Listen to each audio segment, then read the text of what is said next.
C'est à vous. Donc, bonsoir tout le monde et bienvenue à notre séance du Conseil du mercredi 12 août 2020. Donc, le Conseil est complet sauf la présence de M. Normand Breton qui n'est pas ici ce soir, qui m'a mentionné qu'il était indisposé pour venir à la séance ce soir. Donc, je vais y aller avec la lecture de l'ordre du jour pour ce soir. Donc, le point 1, ouverture de la séance. Le point 2, lecture et approbation de l'ordre du jour. Le point 3, adoption des résolutions de la séance du 8 juillet 2020. Le point 4, approbation des comptes. Le point 5, administratif 5A, suivi des activités en période de dénonciation sociale de COVID-2019. 5B, approbation des états financiers et rapports du maire. 5C, adoption du règlement sur la gestion contractuelle 2020-07. 5D, frais de refinancement de 370 100 $ le 16 novembre 2020. 5E, mandat du ministère des Finances pour concevoir et ouvrir les soumissions telles que prévu à l'article 10 sur le 5 du Code municipal. 5F, demande d'une carte de crédit de la municipalité. Le point 6, eau potable, suivi des dossiers de l'eau potable et de ses infrastructures. Le point 7, au musée, on n'a pas de point pour ce soir. Le point 8, voirie. Point 8A, suivi des travaux sur la route Sirois et de la rue principale ouest, fin des travaux et factures. Le 8B, annonce de l'aide financière dans le cadre du programme d'aide de la voirie locale, volet PPA. Le 8C, fauchage des accotements et autour des installations sanitaires de la municipalité. Le 8D, suivi des pancartes de la municipalité. Le 8E, creusage des fossés rang Sainte-Anne-Est, route des Pins, chemin du Grand Rousseau. Le point 9A, suivi des installations d'un système d'alarme pour l'édifice municipal. Le point 10A, projet pour utiliser le budget alloué par la MRC de Montmagny. Le point 11A, demande pour la course des couleurs, Notre-Dame du Rosaire. Le point 12A, suivi du projet des travaux à l'héritage. Le 12B, suivi des travaux aux Nouveaux Horizons. Le 12C, remerciement au ministère des Transports pour les travaux de réparation sur la route principale Est et jusqu'au cas de Notre-Dame du Rosaire. Le point 13, correspondance 13A concernant une propriété. 13B, demande de réparation des trous sur le tronçon Manque. Le point 14, période de questions. Et le point 15, levée de la séance. Donc, ça prendra le point 2, un proposeur de secondaire pour approuver l'ordre du jour de ce soir. Je propose. Donc, M. Barabouille a proposé. Non. C'est Oui, déjà oui. M. Terrien, OK. M. Terrien a proposé, puis M. Laprise de Chalot. C'est M. Morancy. Ça a tout arrivé en même temps, mais c'est M. Morancy qui a proposé. Et M. Laprise de Chalot. OK, pas de problème. Après ça, on s'est rendu au point 3, adoption de la résolution de la séance du mois de juillet 2020. Donc, on a regardé tout à l'heure le procès verbal, et puis je pense qu'on a relevé de choses qui étaient à remplacer là-dessus. Est-ce que vous êtes d'accord qu'on adopte le procès verbal tel qu'il est écrit comme tel? Si vous êtes d'accord, ça va prendre un proposeur et un secondaire pour adopter le procès verbal tel qu'il est écrit. Je vais proposer. Donc, M. Rabi propose. M. Giroux-Salon. Ça, c'est beau. Le point 4, approbation des comptes. Donc, on a la liste des comptes pour le mois de juillet 2020. Donc, les questionnements, on lui a répondu tout à l'heure en séance de travail. Est-ce que vous avez d'autres questionnements sur les comptes? Donc, si vous êtes d'accord, ça prendra un proposeur et un secondaire pour payer les comptes du mois. Donc, M. Giroux propose. C'est bon. M. Laprise seconde. Ça, c'est beau. Donc, le point 5, administratif 5A, suivi des activités en période de distanciation sociale. Ça, là-dessus, je vais passer le vote tout à l'heure à la séance de travail, là, mais... Ben, c'était aussi pour mentionner qu'on peut faire les séances là, du conseil en public maintenant avec distanciation sociale, avec 2 mètres de distance. Donc, ce soir, on n'a pas personne dans la salle, mais on avait préparé la salle en conséquence. On avait du liquide désinfectant à la porte aussi. Donc, à 8 heures, s'il y a eu quelqu'un, on aurait commencé la séance à 8 heures et puis le public aurait pu rentrer. On avait 1, 2, 3, 4, 5, 6, 7 chaises qui auraient été là pour le public. Fait que pour circuler, ben, ça prend un masque, un couvre-visage. Après ça, un coup assis. Un coup assis, c'est ça. C'est la même chose pour rentrer dans le bureau municipal. Les gens, il faut qu'ils rentrent avec un masque dans la figure. Après ça, s'ils veulent s'asseoir pour discuter, on peut s'asseoir à 2 mètres de distance pour discuter. Mais si elles sont là à raconter le problème à Mme Nancy, l'assistante de Mme Aubry, il faut qu'ils gardent le masque devant la vitre et puis ils font les affaires, on gère ça avec le masque. J'ai eu aujourd'hui une demande de Mme Noël pour ce qui est de la ouverture de la salle infirmière, parce que le gymnase est ouvert depuis un certain bout de temps, mais la salle infirmière n'avait pas ouvert, et puis les autres ils attendaient que je leur donne le goût de le faire. Puis honnêtement, moi je pensais qu'avec toute l'information qu'on a à travers les bulletins de nouvelles, qu'ils savaient qu'ils pouvaient y aller, mais je n'avais pas communiqué avec eux autres. Et puis elle m'a demandé est-ce qu'on peut y aller, j'ai dit oui. Mais avec distanciation sociale encore là, parce que le local infirmière, c'est pas très grand, donc s'ils veulent y aller à deux ou trois dans les différents locaux, pas de problème. Il ne faut pas qu'ils se retrouvent à moins de 2 mètres de distance tout le temps, parce que ça n'aura pas de bon sens. Puis les allées communes, quand ils rentrent, là, ça prend le masque. C'est ça. Il faut qu'ils rentrent avec un masque, ils sont assis après ça, puis il n'y a personne autour d'eux autres qui peuvent continuer à le faire sans masque, mais plutôt qu'ils se déplacent, il faut qu'ils remettent le masque. Fait que ça, ils sont avertis, ils vont communiquer entre eux autres, savoir qu'est-ce qu'ils vont faire. Au moins, ils auront l'information. Et puis, étant donné que le gymnase avait déjà mis à leur disposition à l'entrée du stock pour nettoyer les mains, j'ai mentionné à Mme Noël de contacter Claude Bernard, là, qui est le responsable du gymnase, pour qu'ils puissent partager les frais entre les deux, parce qu'ils vont utiliser le même stock les deux, fait qu'ils peuvent aussi bien se partager les frais entre les deux. Fait que ça, c'est bon pour ça. Le point 8B, approbation des états financiers et rapport du maire. Donc, on a eu la lecture du rapport financier dans la dernière séance du Conseil au mois de juillet. Et puis ce soir, je vais vous faire un résumé du rapport financier. Donc, c'est un genre de discours du maire écrit comme tel. Je vais mentionner les choses là-dedans et puis ça va être communiqué à travers le site Internet de la municipalité. Il va y avoir une copie de ça qui va être là et puis des choses qui vont s'ajouter parce qu'on n'a pas tout décrit là-dessus ce soir. Donc, je vous lis le rapport annuel sur la situation financière de la municipalité de Saint-Euphémie-sur-Rivière-du-Sud, présenté par M. Gilles Giroux, lors de la séance du Conseil tenue le 12 août 2020.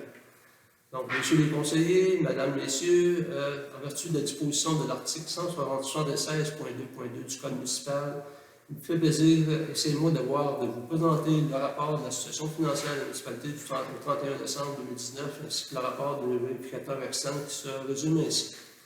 Donc, les états financiers au 31 décembre 2019. Le rapport financier présenté par la firme Raymond Chabot Grant Thornton nous indique que la municipalité a accusé un déficit de fonctionnement de 28 027 $ pour l'année 2019, s'expliquant par des revenus de fonctionnement inférieurs aux revenus budgétés, et plus particulièrement au niveau des revenus de transfert et des services rendus. C'est des bien belles phrases, mais tout ça pour dire finalement que ce qui avait été mis au budget par notre autorité, qui était notre ancienne directrice municipale, finalement, n'était pas complet pour qu'on puisse faire toutes les dépenses qu'on avait planifiées pour l'année 2019, finalement. Okay. Donc, les dépenses également ont été inférieures aux dépenses budgétées, heureusement, parce qu'on aurait pu faire un déficit de près de 70 000 si on avait eu toutes les dépenses, parce qu'il y avait 70 000 $ qui n'avaient pas été mis sur le budget. Et on s'est limité finalement à un déficit de 28 027. Les dépenses sont également inférieures aux dépenses budgétées, mais à l'exception du poste hygiène du milieu en raison des vidanges des égouts des eaux usées, dont cette vidange doit être effectuée normalement au 7 ans. Donc, l'an passé, on a dû faire les vidanges des systèmes d'eau usées ici à la municipalité, et puis normalement, c'est fait au 7 ans. Puis, normalement, la municipalité doit s'accumuler un montant pour pouvoir rencontrer les dépenses que ça fait. Ça nous a coûté un montant d'entour de 25 000 $ l'an passé pour faire cette vidange-là, qu'on n'avait pas le choix de faire. Et puis, on avait seulement d'accumuler dans un fonds pour ça, seulement 3 000 $. La différence, c'est la municipalité qui a dû la payer. Donc, c'est pour ça qu'on se retrouve peut-être avec ce déficit-là aujourd'hui aussi.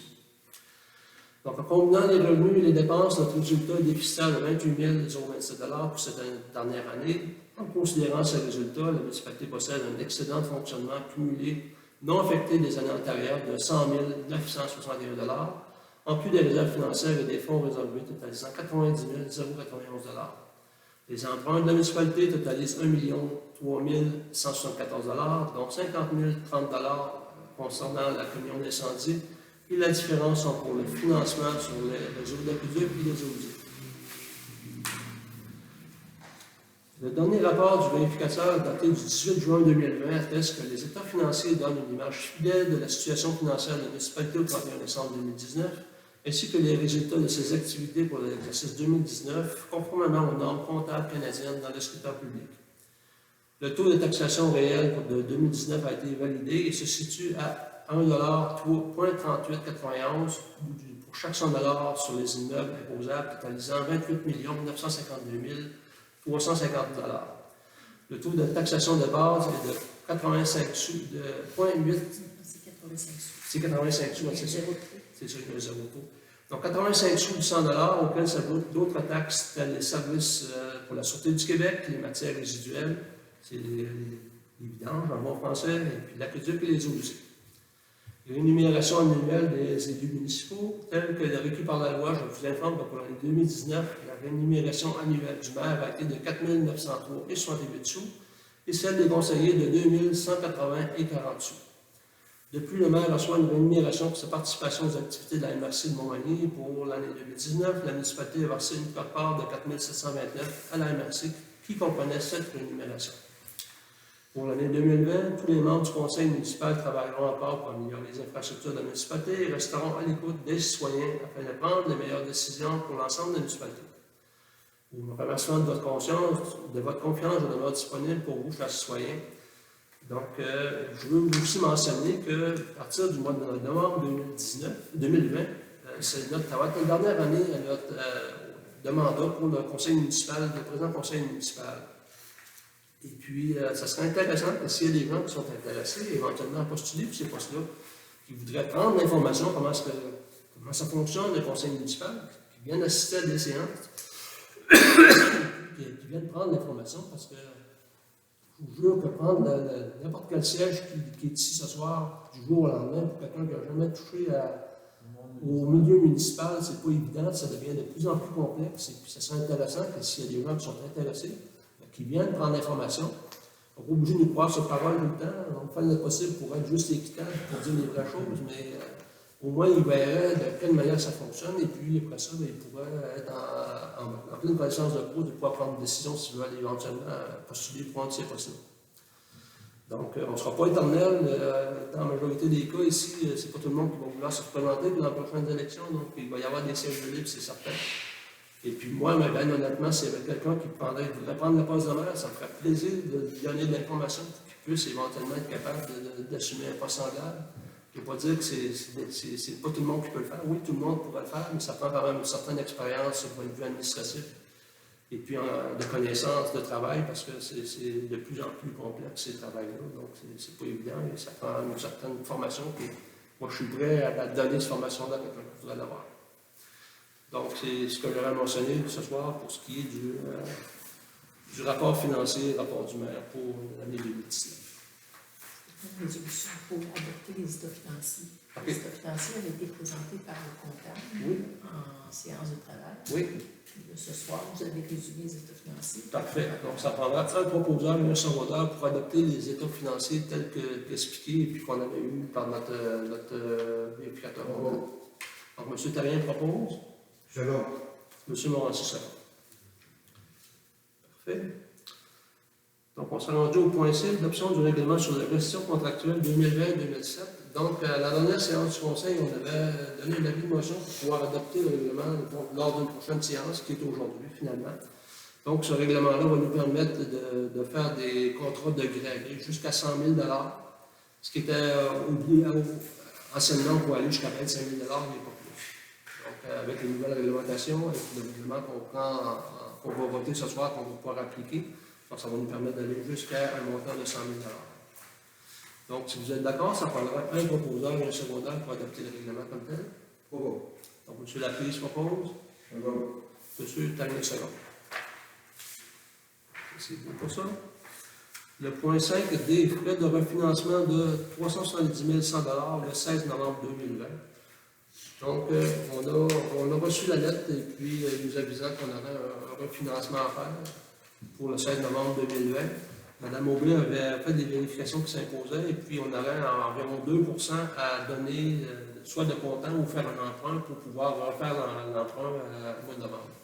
S'il faut aller en financement pour ce montant-là d'environ 6 ou 7 000 $, donc il faudra faire un règlement d'emprunt et puis c'est beaucoup de paperasse à générer d'ici à ce qu'on puisse faire l'emprunt comme tel. Donc, si vous voulez qu'on fasse ça, il faut le dire tout de suite ce soir. Sinon, on pourrait prendre le montant sur la partie de l'argent qui est déjà en caisse ici à la municipalité pour le payer. Honnêtement, moi, je vous conseillerais qu'on y aille de cette manière-là. Ça va nous sauver des frais aussi à moyen et long terme, et puis on ne paiera pas d'intérêt. Si on n'était pas capable de le faire, on n'aura pas le choix d'aller en financement. Mais... Oui, M. Jo. Oui, Monsieur, je vous propose qu'on le prenne dans le fonds de roulement. Dans le fonds de roulement, dans le fonds de roulement, Dans le fonds d'accumuler. accumulé. Ouais. Donc, c'est qui va nous sauver ça? Monsieur Labouille, selon. C'est bon pour ça. Le point 5, le mandat du ministère des Finances de recevoir et d'ouvrir les soumissions telles que prévu à l'article 10/5 du Code municipal. Donc, à toutes les fois qu'on va faire un refinancement comme tel, c'est le gouvernement, le ministère des Affaires municipales, le ministère des Finances qui va faire la vérification des offres qu'on a des différentes compagnies comptables. Pas les compagnies comptables, mais les banques et puis les caisses. Et puis, jusqu'à maintenant, il le faisait, mais il n'y avait pas reçu le mandat de la municipalité comme tel de le faire. Il n'y avait pas eu de résolution qui avait été envoyée au gouvernement. Donc là, maintenant, il y a un des fonctionnaires qui a regardé cette partie-là de la loi et puis s'est aperçu que Saint-Rémy n'avait pas fait de résolution jusqu'à maintenant. Donc, ils nous ont demandé d'en faire une ce soir. Ça paraît saugrenu, mais c'est vraiment un détail administratif qui peut être fait. Donc, ce soir, on avait à prendre une résolution pour leur donner le mandat de le faire tout simplement. Donc, ça prendra un proposeur et un secondaire pour adopter cette résolution-là. Propose. Donc, M. Tallien propose. M. Géraud Sagan. C'est beau.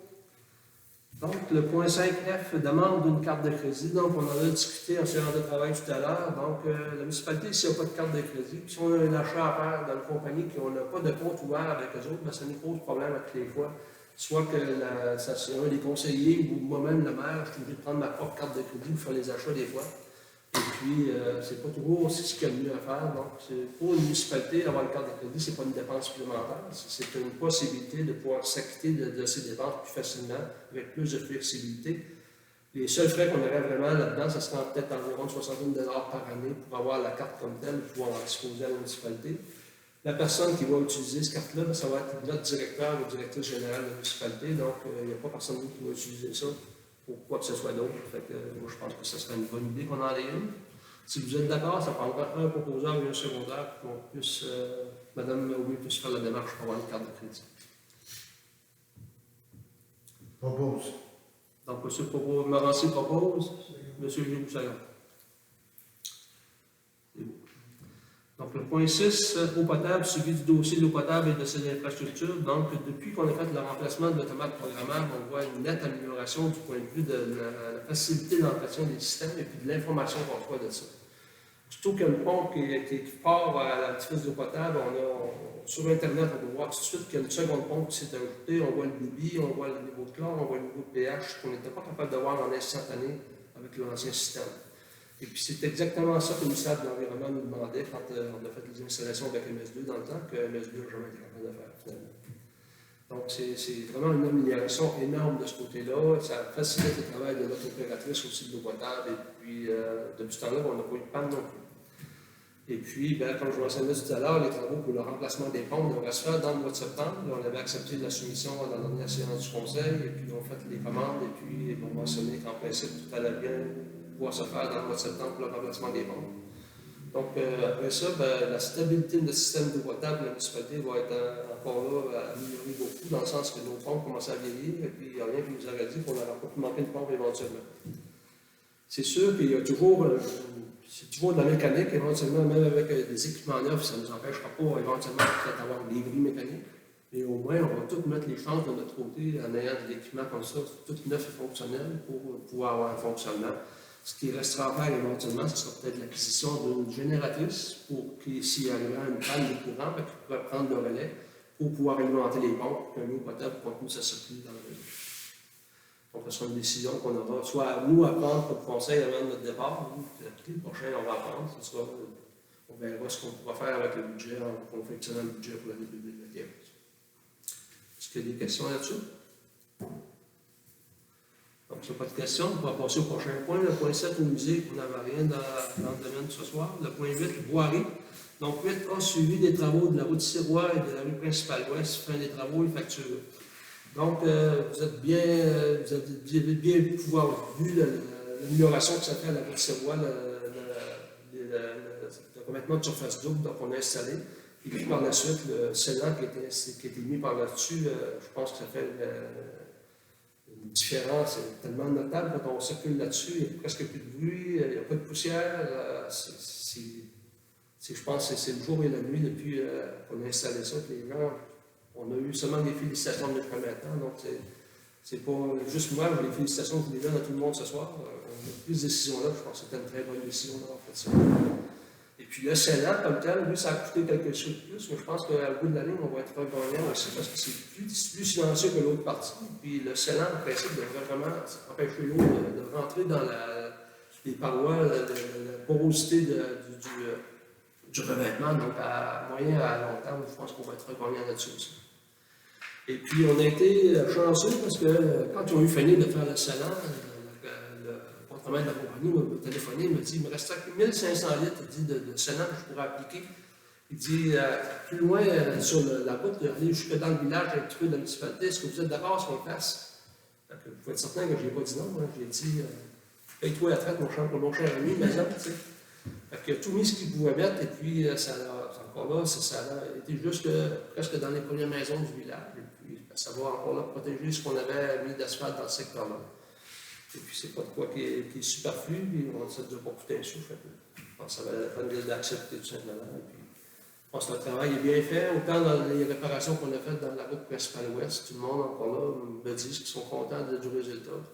Et puis, il s'agira de conserver dans cet état-là pour les années à venir, c'est-à-dire de réparer les trois mesures qu'il y en a. Puis, si on le fait, là, on va être gagnant, tout le monde va être content. Donc, ça serait pas mal tout pour ce suivi-là au point A. Donc, au point B, annonce de l'aide financière dans le cadre du programme d'aide à la voirie locale, volet PPA.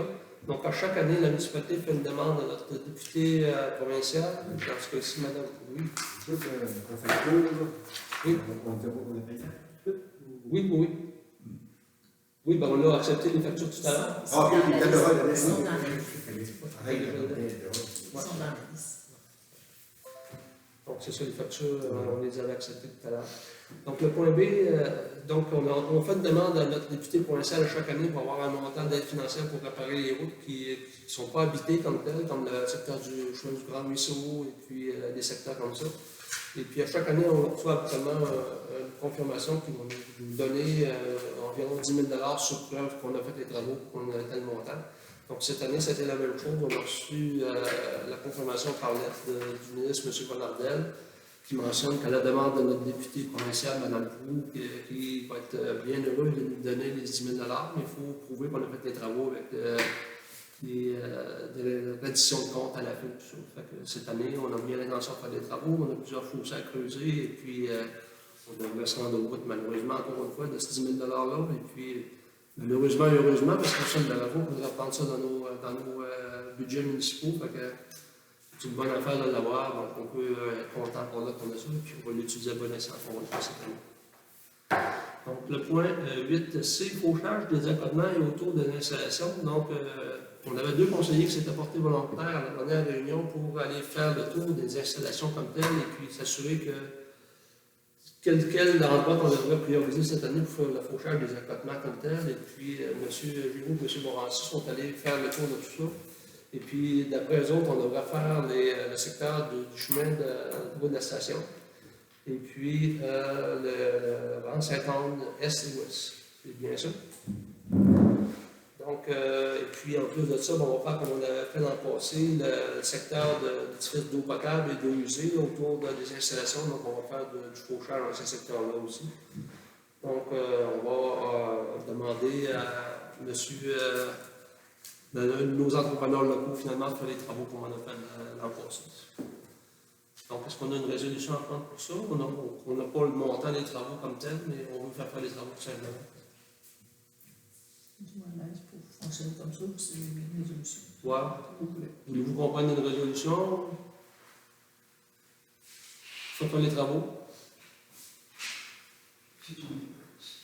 À condition que ça soit au même taux horaire que l'année passée. Je n'ai pas vérifié, c'est sûr, je n'ai pas vérifié. Peut-être avoir un petit peu de jour passé. Ah, ok, bon, je ne savais même pas. C'est bon. Le bon jazz, Ok. En tout cas, je vais le contacter, je vais lui parler à ce monsieur-là, et puis je vais lui offrir de faire les travaux, tout simplement. On peut faire une résolution pour les faire les travaux, tout simplement. Ça prendrait un proposeur en secondaire pour accepter les travaux, même si on n'a pas de montant. Je vais proposer. Donc, M. Morancy propose. M. Giroux Salon. Ça, c'est beau. Après ça, le point D, suivi des pancartes. Donc, pendant le retournée, M. Giroux, M. Morancy ont fait le tour des pancartes aussi. Puis, il y a plusieurs pancartes qui sont déficientes à l'heure actuelle. Donc, il y en a qui sont écrasées. Il y en a qui sont disparues complètement de l'environnement. Donc, on va regarder les pancartes qui nous restent ici en réserve dans l'édifice municipal. Et puis, on regardera les poteaux qu'on a aussi en réserve, parce qu'il n'en reste pas beaucoup des poteaux. Et puis, s'il faut faire une commande, on s'assurera de regarder dans le catalogue des vendeurs de ces équipements-là, de les commander. Et puis, on les fera planter par quelqu'un qui possède l'équipement pour le faire. Donc, ça prend un tracteur et une bonne pelle. Donc, on va faire ces travaux-là bientôt. Ce que je peux mentionner à l'heure actuelle, c'est que la fameuse pancarte Saint-Euphémie, qui était à l'entrée principale ouest, a été remplacée. Et puis, on avait peur du montant que ça allait nous coûter, mais je vais vous le dire, ça n'apparaît pas sur les factures de ce soir. C'est un montant exorbitant de 59 $. 59, là? Ouais. On a une pancarte, la station, ils n'ont pas la station, la Haute-Savoie, vers le nord. Celle-là, je n'ai pas encore travaillé là-dessus. Parce que c'est fait plusieurs années, il y en a également, mais ils n'ont pas c'est fait possible, c'est pour possible. les ambulances, tout ça. Ouais. Ça, Jean-Claude avait fait vérifier là-dessus, je pense, pour ce qui est de la route Savoie du côté nord, pour l'indiquer comme tel. Là. Non, là, elle devait vérifier avec son voisin s'il doit faire pas vu. OK, c'est vrai, c'est Normand qui nous l'avait dit qu'elle avait vérifié là-dessus. Donc, Normand n'est pas ici ce soir. J'ai trouvé un bonhomme à Saint-Germain qui l'a fait, celui qui l'a fait, il est disparu. OK. Celle qui fait les pancartes actuellement qu'on a dans la municipalité. C'était pas monsieur du Cap Saint-Ignace, c'est de l'Élite? Il était vers Olivier, dans ces coins-là. Ouais.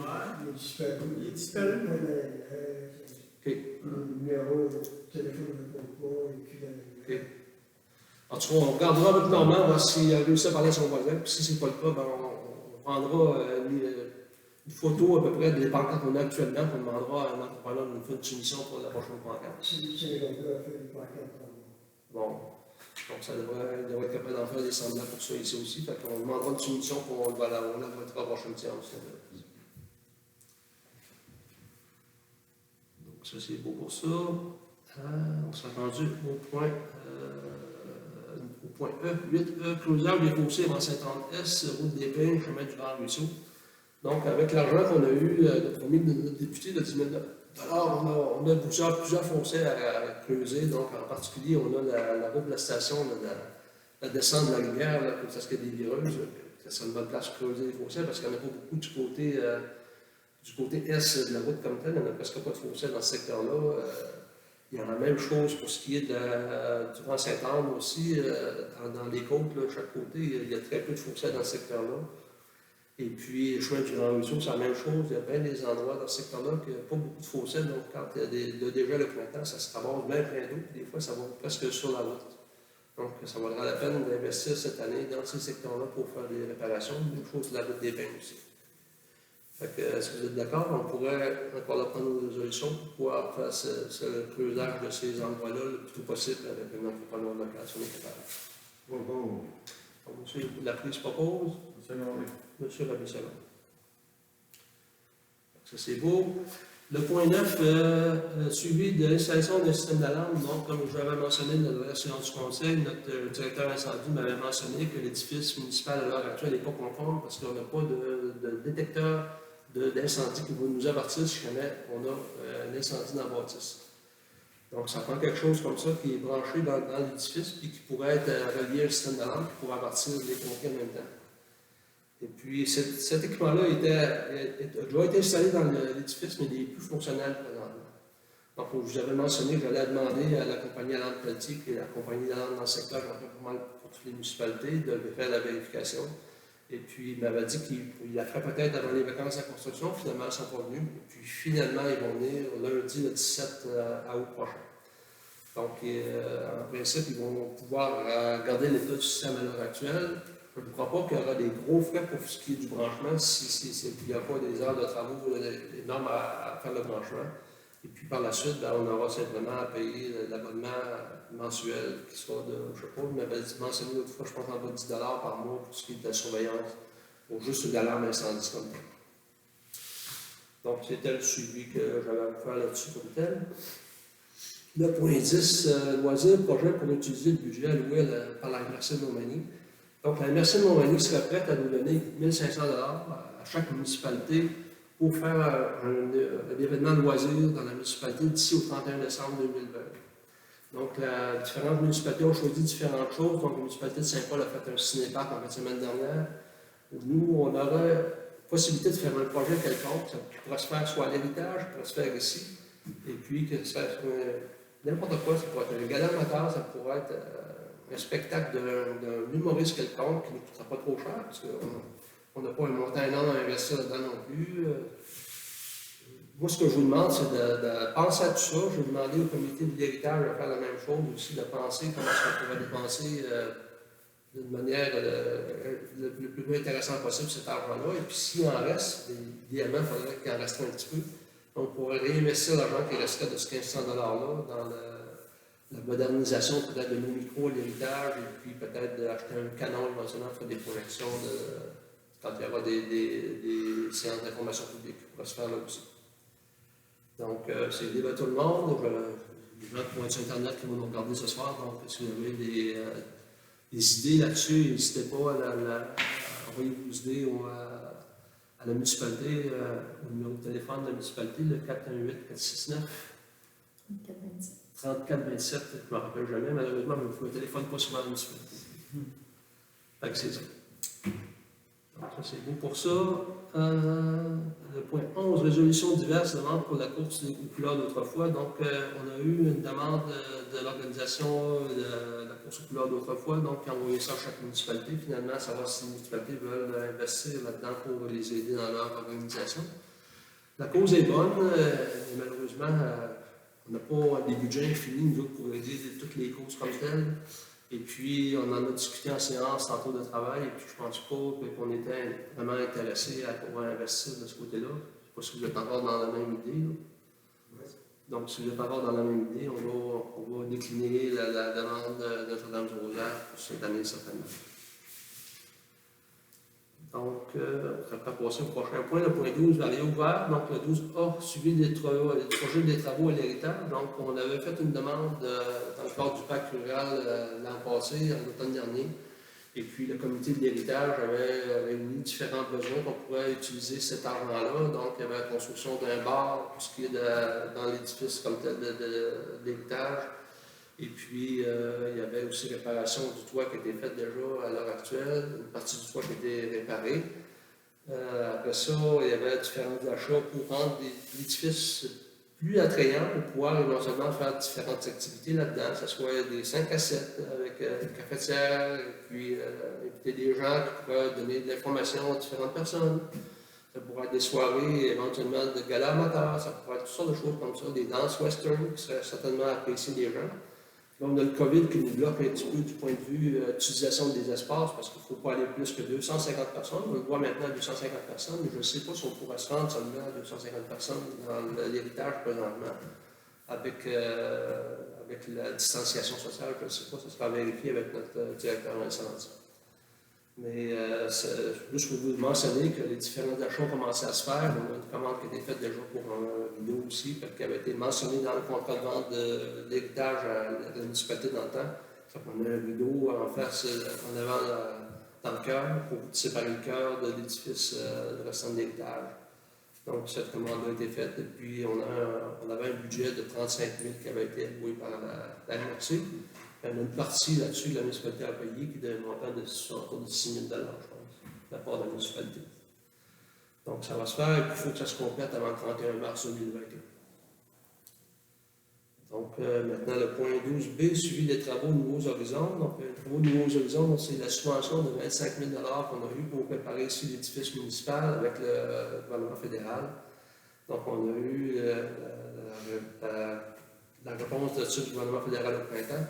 Et puis, on a demandé à un entrepreneur de faire les travaux, et puis ils vont commencer les travaux la semaine prochaine ou au courant de l'autre semaine au pied.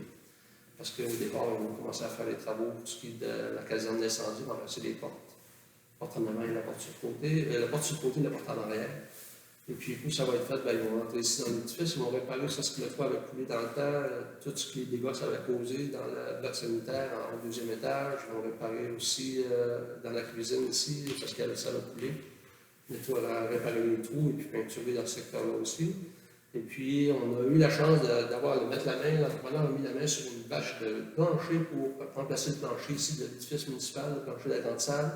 Et puis la partie en arrière, c'est ce qu'elle avant de rentrer aux toilettes. Donc, toute cette partie-là, le plancher va être à neuf avec des lattes de vinyle de qualité commerciale. Et puis, ben, ça devrait durer plusieurs années. Puis, ça va rendre l'édifice pas mal plus attrayant pour les gens qui vont l'utiliser. Pendant le COVID, pour quelques activités à distanciation, mais après le COVID, il faut espérer que ça va finir un jour. Donc, on pourra revenir à l'utilisation normale. Et puis, ça va être intéressant après ça, d'avoir ces équipements-là installés et puis en bonne et due forme. Ça, c'est beau pour ça. Le point C, avait un remerciement du ministère des Transports du Québec, le bureau de Montmagny, pour les travaux de réparation de la route principale S et puis jusqu'à Notre-Dame-du-Rosaire, au pont Saint-Alfred de Notre-Dame-du-Rosaire. Donc, j'ai fait plusieurs démarches pour faire réparer le secteur parce qu'il y avait plusieurs fentes dans la chaussée entre Saint-Euphémie et puis Notre-Dame-du-Rosaire, et particulièrement dans le secteur qui était le pire, c'était le secteur de la rivière Allic, à Notre-Dame-du-Rosaire, avant de monter à la côte, il y avait des fentes qui étaient jusqu'à 2-3 pouces dans ce secteur-là. Donc ça peut être dangereux pour un motocycliste qui passait là, ou une bicycle à pédale, peu importe. Et puis c'était même tannant pour un véhicule sur roue qui passait là, parce que des fois on sautait et on va être là. Et puis, finalement, j'ai été entendu, et puis les travaux ont été exécutés jeudi passé, et puis honnêtement, je pense qu'on a fait un mieux qu'ils pouvaient faire avec les moyens du bord, dans le sens qu'ils ont tout patché, tous les trous, à partir de Notre-Dame-du-Rosaire, la route 283, venir jusqu'au village, jusqu'à Saint-Euphémie, dans le secteur qui sont responsables du ministère des Transports. Et puis, je tenais, je pense, à les remercier, si vous êtes d'accord. Moi, je les enverrai une lettre, tout simplement, pour remercier le ministère des Transports, mais particulièrement M. Marc Tardif, qui était vraiment à l'écoute de la demande que je lui ai faite, et puis qui a fait le travail. Ils n'ont pas juste patché l'autre bord du pont? Non. Ils ont fait, Ils en ont fait tout le long, on vient jusqu'ici dans le village. Ah, ouais. Ouais, tu remarques quand tu vas faire la prochaine fois, là, il n'y a pas beaucoup de petites fentes qui peuvent rester, là, qui n'ont pas fait. Ah, moi j'avais remarqué l'autre bord du pont parce que c'est assez évident, facile à remarquer. Ouais. De ce bon site, je n'avais pas remarqué. C'est ça. Je ne vous cacherai pas que cet hiver, par contre, il est très possible qu'avec le gel, qu'on ait encore des montagnes russes comme on a vu par les années passées. Ça, ils ne pouvaient pas les réparer, malheureusement. Il va falloir qu'il y ait une étude d'ingénieur qui soit faite. Et puis, M. Tardif nous mentionnait qu'on n'est pas la seule municipalité qui est dans ce cas-là. Il y a plusieurs municipalités pour ce qui est des routes provinciales qui sont à vérifier par des ingénieurs. Donc, quand les ingénieurs vont vérifier l'état et puis qu'ils vont décider quels sont les moyens pour remédier à ça, ben, éventuellement, il y aura des travaux de fait. Donc, c'est sûr qu'on ne verra pas de différence probablement durant l'hiver. Il va y avoir pas des montagnes russes, mais au moins, les fentes sont réparées. Puis, dans la période estivale, c'est quand même plus intéressant de circuler dans ce secteur-là. Moi, comme je vous ai mentionné, ben, je pense que ça vaut la peine de remercier ce monsieur-là qui a pris la peine de nous écouter et puis de remplir ce qu'il pouvait faire avec le besoin de capacité qu'il avait et puis qui a fait le travail finalement qui est pas mal remarquable pour les moyens qu'il avait présentement. Donc, si vous êtes d'accord, je vais envoyer la lettre. Ça prendra justement un proposeur et un secondaire que j'ai envoyé la lettre. Donc, M. Rabi propose. M. Morancy selon. C'est beau. Donc, le point 13, correspondance, le trésor plainte concernant une propriété. Donc, on a eu une lettre d'un des citoyens. Donc, je vais vous la lire rapidement. Donc, l'an passé, j'ai téléphoné à plusieurs reprises au bureau municipal pour savoir s'il pouvait faire quelque chose pour la maison sur la côté, au 165, le principal Saint-Euphémie, propriété de M. André Hotel et Gaétan Fort. Je n'ai jamais eu de rappel. Donc, c'est vraiment pas propre. Les bâtisses se détériorent, la foi est tellement longue et le petit lac que je trouve dangereux, il y a une clôture, mais elle s'en va en ruine elle aussi. C'est dangereux pour le feu.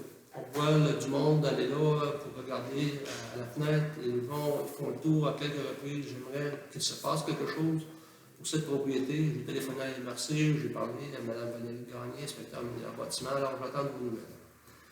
Donc, moi, j'ai parlé à ce citoyen-là qui est venu quand il a déposé sa plainte. J'ai expliqué qu'est-ce qu'il en était. C'est que la maison de 165 principale va être vendue pour les taxes parce qu'on a déjà un montant de taxes impayées pour cette maison-là depuis certaines années.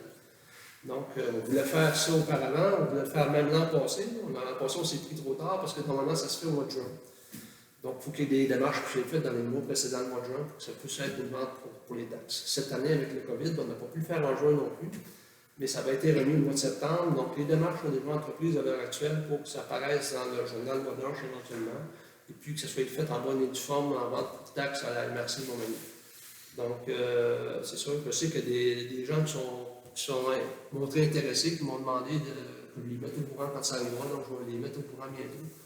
On dire que ça va apparaître dans le journal Montblanche bientôt, et puis tous les détails seront là. Et puis, après ça, il faut que ça va être vendu pour taxe, parce que ça va être le nouvel acquéreur qui aura à rendre ça le plus intéressant possible pour lui-même et pour les gens qui sont autour de lui, finalement.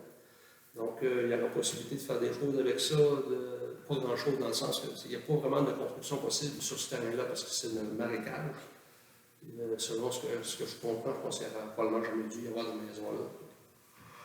Il y a eu une maison qui a été bâtie dans le temps et puis qui a été rénovée, probablement avec plusieurs frais dans le temps. Mais maintenant, on va la vendre pour taxe.